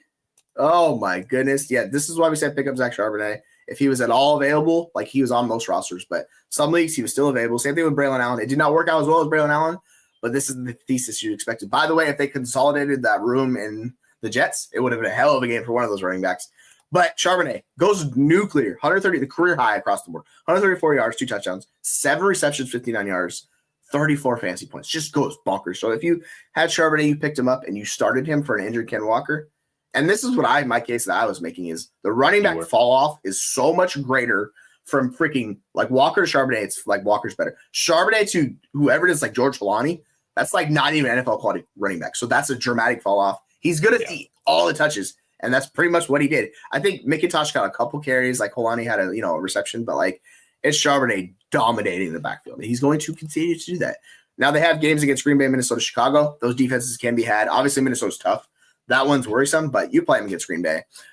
Chicago, they can get had on the ground more through the air, so I don't mind Charbonnet in that matchup. So it's really the Minnesota matchup that worries you. But we'll see with Walker. We don't know the full detail on it, how long it's going to linger, if it's long-term or not. But you had him for at least 1 week. He got you in playoffs, man, if you got that. So it's well done, Jamie. Well done. Good stuff. I like that. Yeah. That was so Jamie, you were Jesse in our scenario, and I was your co-host in this scenario, arguing with Jesse. Jesse was like, I have him at least RB12, and I'm going to move him up. I was like, no way, he's RB19. No, obviously not. He absolutely dominated. He looked so good. There's a problem in Seattle now. Kenneth Walker is injured a lot, and Kenneth Walker looks good when he's on the field. He looks phenomenal. But you want to preserve this guy. And so why are you not 50-50 splitting them? This is exactly the point. Why is that not happening? It needs to happen. And Walker honestly shouldn't come back this week. They should rest his ass. They're in the driver's seat right now. And as long as they can win without him, which they prove they can, rest him another week and just, make sure he's healthy when he comes back, gear it up for the playoffs, go win that division, and really do it. But damn, we'll see. Good call on that one. And I absolutely love Zach Charbonnet in this game. And JSN does it again. Good Lord. Yeah, JSN's dope. Balling. It's so they've been so up and down. Like we can talk about the wide receiver room. Like they only had 5 targets and 6 targets between him and Metcalf. The difference was JSN had the touchdown and more yardage. It's just like the Seahawks really went through the ground in this game. That's what they chose to do against Arizona, and that worked out very well for them. They basically dominated this game from not start to finish, but basically about second quarter on. Like it was really just Seahawks just really putting on Arizona. Arizona was in chase mode, couldn't get there. I mean, McBride did you the thing for Arizona, but like I don't know, man. Like the Arizona offense is just so hard to trust. I don't really know what to think of that offense. And we can kind of talk about Kyler, I guess. Yeah. Like, what are you doing with him from fantasy perspective? Because he's been just all over the place. Now he's been fine for outside of a few games. He's still QB 10, but we're not getting that true ceiling we wanted from him. He's been more of a high floor play each and every week. The Jets game seems like the outlier because that's the only game above 25 fantasy points. He has 2 games, excuse me. The Rams game in week 2 and the Jets game in week 10. They're really the only 2 games where he's pushing the high end, like top 5 quarterbacks. He's had a few, like he's been quarterback 10 on the season, so he's good. But like, are you worried about him coming up against New England, Carolina, and the Rams? Because that should be a juicy matchup down the stretch. He's gonna suck me back in, Jesse. But what's even more ridiculous is 37, 45, and 38 pass attempts in this offense. This is not how this offense should run. I get it. It was against Seattle and Minnesota. They tested this defense, so I understand why you're throwing it more than you should. But that's we want in Arizona to get the ball to James Conner. That's how this offense is meant to run. This is where Trey Benson was relevant when this team was dominating teams. Yeah, exactly. Could he be? He should be, especially with that schedule and that run out. But if they're going to throw the ball 40 damn times a game with Kyler, that's ridiculous. So look, is Kyler Murray, he's the QB9 this week. He did a lot of that in garbage time. Is he going to be able to get there again? He could, but no, I'm not betting on Kyler. I would prefer to bet on literally everyone else in this offense but Kyler. That includes Michael Wilson. I'm getting there because, good Lord, it's a problem for me. I hate it. Yeah, one of my home leagues, like everyone rosters multiple quarterbacks in that league. So I picked up like Herbert midway through the year. I had Kyler and Herbert. And I was going back and forth, and then I found out Lad was out, and I was like, oh, I'm not playing Herbert. I played Kyler. It worked out. But, like, I didn't feel worried about either one of these guys in this matchup. It just kind of is what it is with them. Now, you have good matchups. You're going to play Murray, but I don't know if we're going to see those really boom, like, monster 30-plus point games from him. It just doesn't seem like they're doing it. Because, like, the rushing's there, but it's not extremely there. Because he only had 3 carries in this game. The rushing is okay. It's only 58 rushing attempts, as you opposed to, like, Jalen Hurts, which is basically 3 times that amount this year. Kyler's not scrambling a ton. And that's more the thing we were worried about. I want to see it until he rushes more.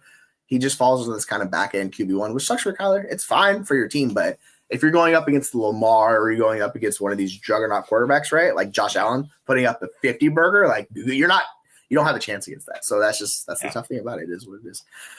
Let's run back to Trone's question here on defenses.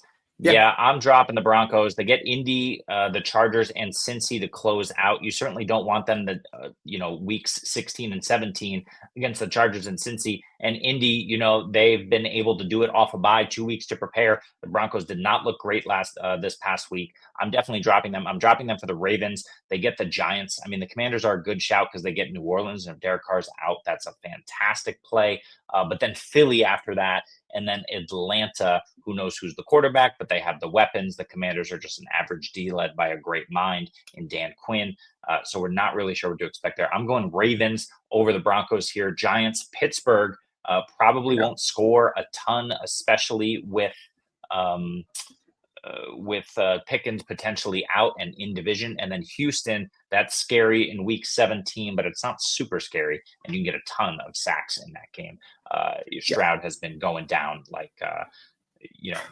we'll keep this PG. The offensive line's like the clowns, the blow up clowns that like go back and forth that just use punch and they come back and forth. That's the offensive line of Houston. They can't do anything. Like, they just can't protect him. The pressures are out of control in Houston. And until that gets fixed, man, it's really just limits that offense, which sucks because these are two guys we're really excited about. Yeah, man.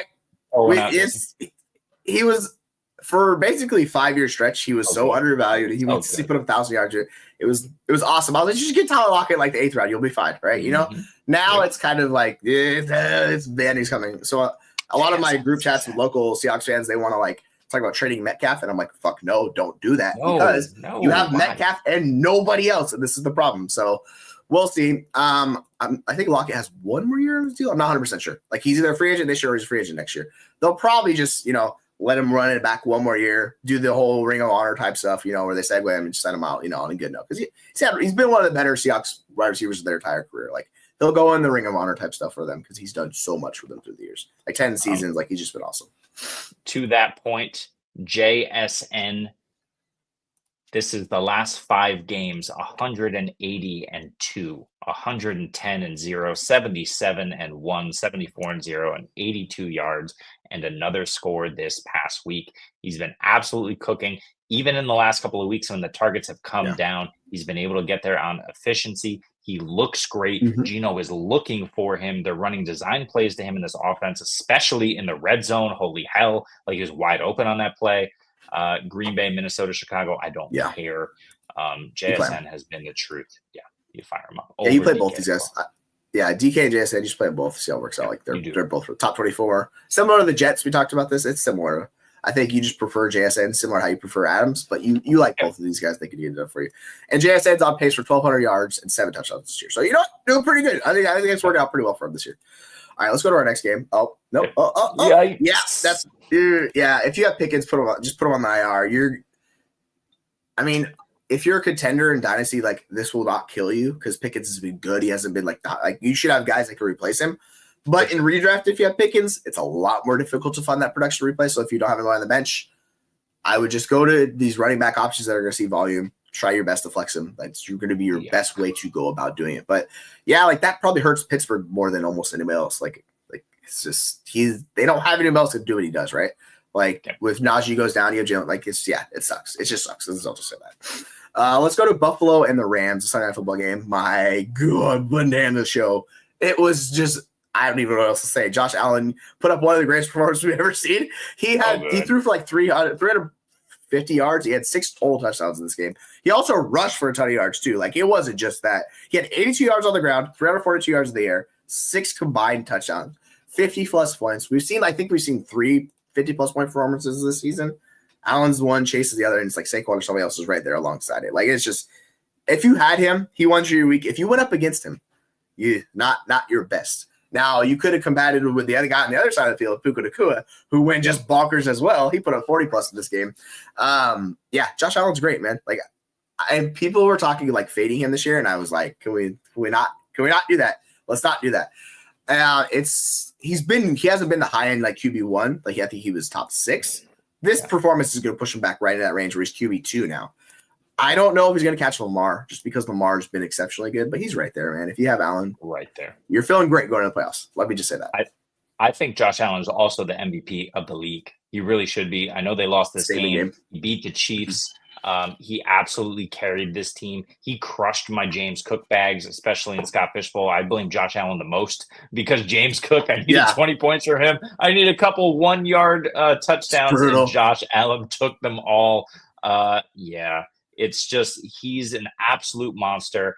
He does it through the air. He does it on the ground. We know this about Josh Allen, but Josh Allen was hovering around QB6, like you said, and then he said, hold my beer, Haley Steinfeld. I'm going to go damn near win this game and put this team on my back and try to dominate. And he did dominate. Damn shame they lost this game.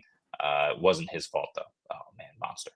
Yeah, and like to your point on James Cook, freaking the other running back, Ty Johnson, had a long touchdown run. I was like, touchdown run, running back, James Cook. No, it's Ty Johnson. I go, what the hell is going on? Like, they didn't use James Cook the entire first half of the game. He had like 3 touches, and I was like, this is not good. This is not good. Because I haven't been in a couple leagues, and I was like, I love James Cook. But, man, this is always the concern. You figure they put up 44 fantasy points, or 42 points in the game. James Cook's going to get there. No, sir. No. I mean, in Dynasty leagues, I hate it. No, well, so we're not talking Superflex. We're talking about, So in redraft, if it's, I would not do that in redraft next year because we talk about Lamar, these other guys. Late second. Yeah, he'll be in that. The thing is, like, Lamar's still above him. So if you're taking anybody, take Lamar, right? Like, but yeah, they're going to be in that range. So we had Mahomes go round 2 this year. I think we had Allen right in that range. We had Hurts right there. There's also Jalen Hurts is right there too. So I think it's going to be between rounds 2 and 4 is what it usually shakes out for these guys. I would not reach into the first because these guys fluctuate with touchdowns so much, right? Like you can get Hurts cheap or whatever. Like, but yeah, I would not be surprised if he goes bonkers down the stretch of the playoffs. Like next year, people remember that and they'll be like, oh yeah, Josh Allen. You'll see him at the 112. Somebody's be like, Josh Allen. I guess how it's going to go. So yeah, I wouldn't be surprised by it. I wouldn't do it, but this is the thing with James Cook. Someone always plays alongside him a role. This clearly was the matchup because Ray Davis was just like nothing. They were like, Ray Davis, Ty Johnson game. So they liked what Ty Johnson did against this defense in particular. So it's kind of tough sometimes. That's how it goes. Because Ty Johnson's the one. It was a receiving touchdown, right? It wasn't a rushing touchdown, I think. Yes. So he didn't have a single carry. James Cook had all the carries, 6 in the backfield.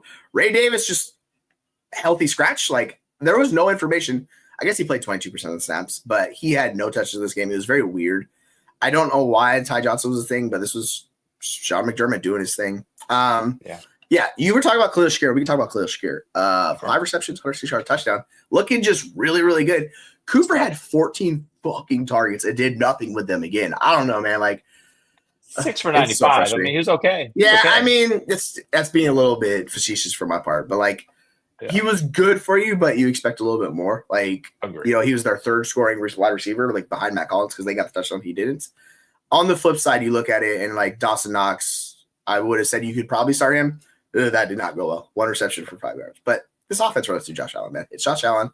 Similar to Lamar and Hurts, like they kind of siphon away production from everybody else. It is what it is. It's just, that's the life. But it was fun to watch. Yeah. I'll say that. Well, with Cooper, they're just still not on the same page. You can see it. There's miscommunication routes at times where Allen just completely misses him. And you saw it in this game, and Allen was just like, he just kind of threw up his hands and like wasn't mad at Cooper because, it just is what it is. He's still integrating. But 6 for 95 is nice. It's promising. We know he's a great wide receiver. Yeah. They're going to get it done. But because Cooper is on the outside, who's on the inside. It's Khalil Shakir, and he is dominating. Khalil Shakir rarely drops balls. But he only caught 5 of 8 targets in this game. It didn't matter, 106 yards and a touchdown. He looked like an absolute animal out there, and he made a phenomenal catch where he just fell down at the 1-yard line. So you just Detroit next week. I mean, fire them up. Detroit can pass all over Detroit. New England and New York. Khalil Shakir, yes. Also Amari Cooper, yes. I'm playing Amari Cooper. Yes. He's in that circle of trust enough. And they're going to keep trying to feed him. James Cook worries me, but you still fire him up as well. Yeah, I think this was just a game that their defense could not do anything to stop. No. The Rams were carving them up. And Buffalo was trailing throughout the entire time because you fire him up. I will say with Cooper, this is the Ridley thesis from early in the year. You keep trusting the process. It's going to hit, but we're not clicking. It's just frustrating. So I'm frustrated watching it. I don't have any Cooper bags, but seeing it, it's just like, Yeah. Especially when you see someone like Puka Nacua, where it's just like, this guy is on fire. Let's talk about him. Yeah, Puka's legendary, dude. Like that discount on the early season where people were worried about Cooper being the wide receiver one, Cooper Kupp, because of one game, and I was like, do we not just see Puka Nacua put up the best rookie season of all time? Maybe let's give him some patience, please. So you could have bought some discounts. Yeah, I'm happy if you got any. I think I got like one or two at the time. Like I love it. Like it's glorious. It was an injury on top of it, and he's just come back. He's just been dope. No big deal. 14 targets, 162 yards, a touchdown. Cooper Kupp was good too, but this is really the Puka Nacua show. We talk about Kyren Williams, running backs against Buffalo. I was a little bit more like worried because Milano came back. That did not matter. Kyren was really good in this game. 2 touchdowns. Just Kyren being the volume play, doing it once again. Stafford got there. Everybody got home for the Rams. Anybody you were playing, that is, right? So those big four did their thing. Yeah, I mean, I know people were concerned about Kyren last week, but his stat percentage went from 68 to 83 in this game. That's all we need to see. Even against San Francisco, to please San Francisco defense, fire him up. Jets, fire him up. Arizona, fire him up. What is he? RB? What is he? Like RB7 on the season? 7. Good, man. Yep.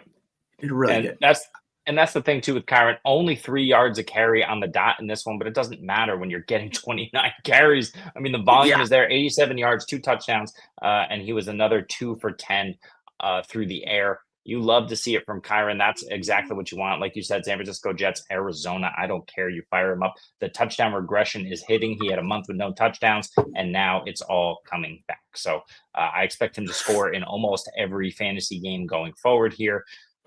You just fire him up. But on the other end, you play Puka, you play Cooper Kupp. Yes. I'm not scared of these matchups at all. And you play Kyren. That's probably about it, Stafford. But like those are the main guys you're playing anyway.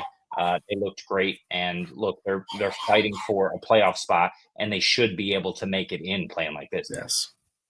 Yeah, if those people wanting to know, Puka Nacua on pace for a 17-game season of 114 receptions, 159 targets, 1,504 yards. Just basically on the same thing as last year, just doing the same stuff. Like, he's just incredible. So, yeah, I would put him – there's not many wide receivers I would take above Puka at this point in time. He's just so good in that offense as long as Stafford's there. Like, he's mid-first round pick. Like, you're going to take Barkley above him.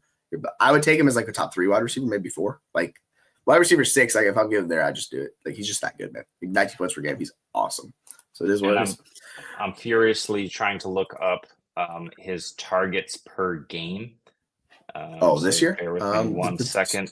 No, you're good. It's a lot. I did the math on this yesterday. That's why I put out that tweet on it. But there we go. He's at, what does he have? Yeah, because they finally put him in. Yeah. But he had a weird week 1 with just the 4 targets, and then he had a weird week 9 with 4 targets. So he's only looks like 1, 2, 3, 4, 5, 6, 7, 8, 9. He's only 10th in the NFL in targets per game, Puka Nacua. And Cooper Kupp is second. But yeah, it's if you both those games were below 50% snap share. If you remove those games, you really want to get like dicey with the stats. Then his targets per game is asinine. He's pushing like 200. So he's been awesome. I think there's even a discount with those stats. It is what it is. Let's talk about Chicago, San Francisco. George Kittle came out post game and was saying that we had a team meeting. Like we knew like we were up against it. And man, they put the hammer on Chicago. I was kind of excited to start Chicago players. No. San Francisco looks like that team that everybody feared at the beginning of the season. They were just awesome this game. The defense came to play. The offense was on fire. Isaac Guerendo was money. Now we got a problem with Isaac Guerendo. He's freaking hurt. I don't know if he's going to play this week. So they're down to Patrick Taylor and Izzy Abanikanda, who I'm assuming. I mean, they still have Keyshawn Vaughn. Do you guys remember the ghost of Keyshawn Vaughn? Yeah, like if he gets healthy, needs to get activated. I don't know if they're gonna trust him in time around the scheme. Maybe he is, but like that's my big concern with him. So you can see Taylor, Juice, like it's just gross. But I will say, Juwan Jennings clearly their best wide receiver. So, but for Guerendo, what are you doing? Like, are you at all worried? And like, he's gonna miss time because they're getting it sucks. Like I don't. What the hell do you do? Look, it's not Patrick Taylor. I know he scored in this game. But Patrick Taylor was never Patrick Taylor for Kyle Shanahan. It's the reason they signed Izzy Abanikanda, and he was made inactive this week. He's just not ready. They're going to try to get him ready for next week. So I do not trust Patrick Taylor. Do not go out and get him. Even if he's 50%, he won't be for long. Izzy is the better back. Keyshawn Vaughn, I do not trust him. Deebo Samuel had 5 carries in this game. I think they have to give Deebo the ball more and or pass the ball more. They certainly did it in this. They didn't have to do it in this game because only 25 pass attempts for Brock Purdy, but the efficiency was electric. And George Kittle and Juwan Jennings were just running up and down the field on this team. It was sensational. I hope Isaac Guerendo plays because then I'm firing him up. If he doesn't, I'm stashing Izzy, but I don't think I can play anyone. Yeah, I'm with you. Like Kittle had 6 targets for 151 yards. That's 25 yards a pop, dude. Like that's not even receptions. He had the receptions too, but like that's nuts. Like he was just showing, hey, I'm George Kittle. Even though I'm old, quote unquote old, right? You know, because we're talking about NFL players. But man, George Kittle's just so good. It's so fun to watch a healthy George Kittle. If Deebo's fully healthy and back, like he'll be playing a role. These guys are still really, really good, and you know it'll get interesting with the running backs. We'll talk about it on the show tomorrow, the waiver wire, like what to do with this backfield. I'm not really looking forward to it. The flip side for Chicago, yeah, you want to? It's just, yeah, gross, man. Well, look, like when in the end zone is a play on when in Rome, and when Rome is in the end zone, he's killing it. 4 for 42, not great on 5 targets. Good on 5 targets, but not great. 4 for 42. Got in the end zone twice. Rome is an absolute monster. He pulled a beautiful catch down the back corner of the end zone as well. DJ Moore still 6 for 49, so I love that. Keenan just 3 for 30. When he doesn't score, you generally don't like him. But Caleb Williams, 17 for 23, only 134 yards. That's really what it was. But 2 touchdowns from him. He continues to look pretty good. They're just not going to beat the good teams. They're not there yet. I think this team takes a big step forward next season. They're continuing to look decent. They're also 0-6 on the road this season, which is just wild. What are you going to do? It's a lost season. Shane Waldron, what the hell was that? Yes. So we're figuring it out, but a full off season with hopefully better choices in the coaching staff, hopefully a little bit more on the offensive line. Everybody grows together. There's good signs here, but yeah, this was super disappointing fantasy wise for everybody but Rome. Yeah, Keenan Allen's free agent in the offseason. I don't know if they're going to bring him back or what, or if they draft some cheaper slot wide receiver to kind of play that role. But we should expect Rome to take a big role. Him and DJ Moore. They need to fix the offensive line. That's been the entire issue, particularly with Caleb because he holds the ball so long. He needs offensive line. Like he's going to generate pressures if this is what it is. But hopefully they get it fixed. I don't know who they're going to bring in as the OC, the head coach. It's probably not going to be Thomas Brown. So yeah, going to be a lot of change. It's going to be a very important offseason for them to figure out next year because they have the talent, man. They have talent. Before we move on to our last game here, just dropped from NFL Network. Derek Carr likely out for the season. Alvin Kamara is unusable. Yeah, we should have listened to Jamie, our insider, and the info right there. 1049 dropped for us. So yeah, it's foreplay with Alvin Kamara. You could still play him, but it's a much lower floor. This is the thing that sucks. So you might have to pivot off of Jeremy's play. Depending on who you have available. I have a couple leagues, I don't have a choice. Like in some of my dynasty leagues, I'm like, we're throwing them out there. But yeah, it sucks. It's not what you want to see. All right, let's go to the last one. Chargers and Kansas City. Herbert has no one around him. Like that wide receiver room and skill talent for Herbert. He's doing a lot with a little right now. Like Kamani Vidal, we wanted it to be a thing. He's splitting with Gus Edwards. Gus Edwards is once again the guy that's inefficient touchdown guy. 10 for 36 up in there. Quentin Johnson, Joshua Palmer. Palmer's fine, but there's no playmakers here. You look at Darius Davis. Now for Scott Fishbowl, Darius Davis is great because return games against Kansas City, but we're talking about offensive stuff. Ain't gonna happen. And then it's Stone Smart and Will Dissly, to your point. Smart played a bigger role in this game. I'm not sure snap percentage. I think it was 37%, which is the most he's seen all year. So I don't know what that's all about. Dissly was at 40%, so he played less in this game. I don't know why that is. Maybe he's dealing with an injury. I don't know, but yeah, sucks for Dissly if you have him because you're probably counting on him, and it just backfired out. Just not what you want to see, man. Not what you want to see. I have a lot of things to say here. None of them are about fantasy. First of all, I'm really proud of this little tagline that I wrote, Stone's Smarts Dis Will. Also, Stone Smart's last name is spelled like Homer Simpson spelled it S-M-R-T. I mean, S-M-A-R-T. It's so stupid. The double T, whatever, you do what you do. He's a good athletic player, but he just never sees the field. I don't know if Will Dissly got hurt in this game. I have to go back and check that. Maybe somebody knows in the chat if Dissly was hurt, but he was really not seen from in the second half. It was all Stone Smart. I don't know why. I will say that Quentin Johnston was able to hang on to the football in this one. He made a couple of nice catches. I do not think that that's a sign of things to come. I just think he was very, very focused on that. And he's not the guy that you want to rely on. Josh Palmer actually looked good, but when you're rolling out Palmer and Johnston, to your point, these are the guys you're relying on. It's like, no, he does not have the weapons around him. J.K. Dobbins is not there. It's totally nuked this offense. I know you're playing the Chiefs and a good front, but they really, really miss J.K. Dobbins. Yeah, and Lad McConkey. Like, there's no 100% receiving game. Yeah. I forgot what I was going to say. Oh, yeah. So Disley apparently had a shoulder injury, so that's probably why we didn't see him in the second half. Was kind of perusing through Twitter. That came up. So, yeah, thank you, Scott. That's what it was. So, moving forward, you're probably not going to be able to play Disley. If the shoulder lingers and he's not playing the snaps, it's going to be extremely difficult. Now, they do have a juicy matchup. They get freaking Tampa Bay next week, so should be able to fire these guys up. Like, Johnson and Palmer could probably do some good things for you. I don't know, but, it really comes down to the running back room, and Vidal hasn't taken that step forward even without Dobbins, so it's just kind of it's Herbert. You're not feeling great about anybody else, but they desperately need Lad McConkey because he's their one, explosive new playmaker. They do. I go with the Ravens because you're going to be able to hold them for the rest of the season. I get it. You want to play the Commanders versus the Saints, but the Ravens against the Giants just as good. Is it DeVito? Is it Locke? Who cares? They don't have any weapons either. And they have, who's better, Jake Hayner or whoever the hell the Giants are rolling out these days. Right. I'd say the Ravens are just they're a better defense. Yeah. Yeah. I think it's just a safer play to go to the Ravens. Commander's high ceiling pick, but the floor's a little bit lower. So, it is what it is. Let's go to our close it out. Let's close this bad boy out. Get on out of here. Hour 30. No big deal. We're here, folks. Kansas City. Isaiah Pacheco. Start him. Anyone else? How you feel about this offense in general? Because we're back to this Kansas City lifestyle of DeAndre Hopkins caught a touchdown, so there was at least that. So congrats for doing that, DeAndre Hopkins, but Mahomes only one touchdown.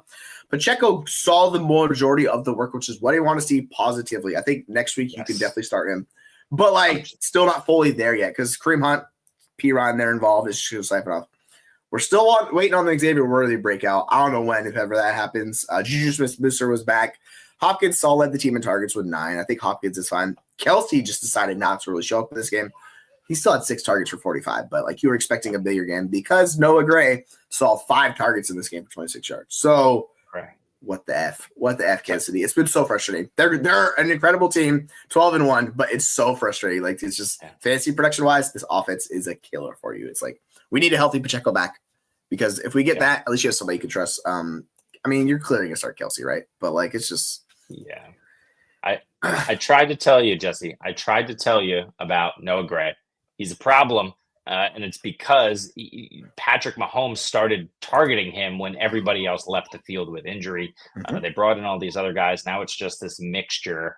But here's the real issue. Patrick Mahomes is apparently so good that he's like he's playing in the NBA. He just decides when it's time to turn it on. He's like, oh, it's time to win the game now. Okay. It's a fourth quarter in an NBA regular season game. I'm just going to go win the game now. No big deal. We need this one. When the playoffs come, we are going to see these guys go off.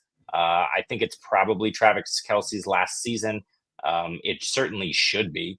But, if these guys win another Super Bowl, who knows? But Patrick Mahomes just continues to, in the fourth quarter, when the game is on the line, and it's on the line every week, he just scrambles for that first down when they need it. He hits the guy and finds him and does things inside the pocket, outside the pocket, behind the line of scrimmage. He found Kelsey to seal the deal here on one of the last plays of the game. So it's just it's insane stuff from Patrick Mahomes, and it never shows up on the fantasy stat sheet, and it's frustrating as hell. It's Isaiah Pacheco and nobody else, maybe Kelsey. Yeah, it's the design of the offense too. The stuff they're doing. We used to clown teams for doing this, but they win with defense. They keep it close to the vest. They do enough offensively. It's just, and they have the difference is they have the trump in Mahomes, where Mahomes can put them over the top doing that. It's incredibly hard to win. This was the Seahawks play style for a decade, doing this with Russell Wilson. The difference is they have Patrick Mahomes, which is just much better than Russell Wilson. So they really have that trump card, right?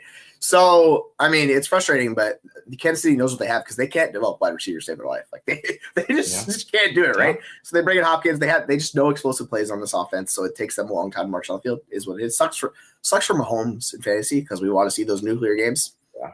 Ideally, that changes next year. If they lose Kelsey, I think they're going to have to restructure, but that's next year. It's not a this year problem, so it is what it is, right?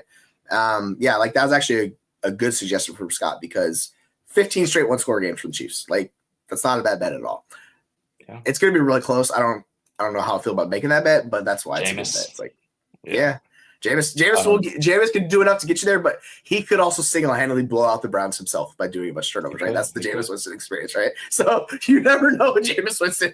It's the wild card that's Jameis Winston. But that's enough talking. Let's talk about the Cowboys and the. Oh yeah, good no. Oh yeah. Before we do that, just a quick note: Jonathan Brooks is officially out for the season. It's his ACL. Yikes! That is so brutal. This poor kid. I feel so bad for that kid. Doesn't even get all the. He gets one game. He looked good too in that one game. Oh my god, I know, man. You're like, oh, that's the guy, and then you saw the cut. I was like, I have so much Jonathan Brooks. This is a killer for me. I am not happy about this, folks. So we're not free boy over on the screen. But now we know why he fell in the NFL draft. There was legit concern. We heard that. Here it is. Such is life. What's she gonna do, right? So I need to scroll through for these comments to find the stuff on the the Cowboys and Bengals. But let's just talk about the game for a second. How you feeling about it? You excited to play all of the guys? Because that's basically what we're doing. Yeah, everyone. Like I'm firing up Cooper Rush in multiple leagues. I'm banking on CD. I said at the top that I have a league where I'm down 1 point. And I have CD Lamb going against Chase Brown. CD Lamb has not outscored Chase Brown in fantasy since Chase Brown took over the full-time role. I don't care. We're rolling. Let's go, CD Lamb. Yes. 38 points. 38. Listen, Cincinnati sucks balls. We know this. They're terrible back there. They're going to give it up. Cooper Rush has proven the last 2 games that he can get there. And Ferguson is back on the field, which I love for this offense. I think you fire up every single fantasy relevant guy, and you're happy about it. Play Mike Gesicki. Sure. Why the hell not? I mean, the fringe guys, I don't want to rely on Tolbert or Cooks or Turpin. Tolbert. But if you have to, I don't hate it. This game should be an absolute bar burner. I don't see how these defenses stop each other. And Cincinnati has been so good on offense and so bad on defense. This game cannot help but be an absolute shootout. I really hope we see Bills-Rams 2.0. Yeah, I hope we get there. I will say the Cowboys are getting healthier on defense. They got Parsons back. He's making a difference. They're bringing another D lineman back into this game. So their defense is kind of coming back to what it was. So they might be able to not necessarily slow them down, but just, bring the pedal down a little bit so the Bengals can't just rip 500 yards, 50 points this week. Like that's – I think that's what we're talking about. It should be a fun game, man. Burrow's playing out of his mind. Like if Burrow had a good defense when you talk about him for MVP because he's just been out of his mind. For sure. But it's a great point, Scott. This is the ideal fantasy game to close out the fantasy regular season. This is the one that does it.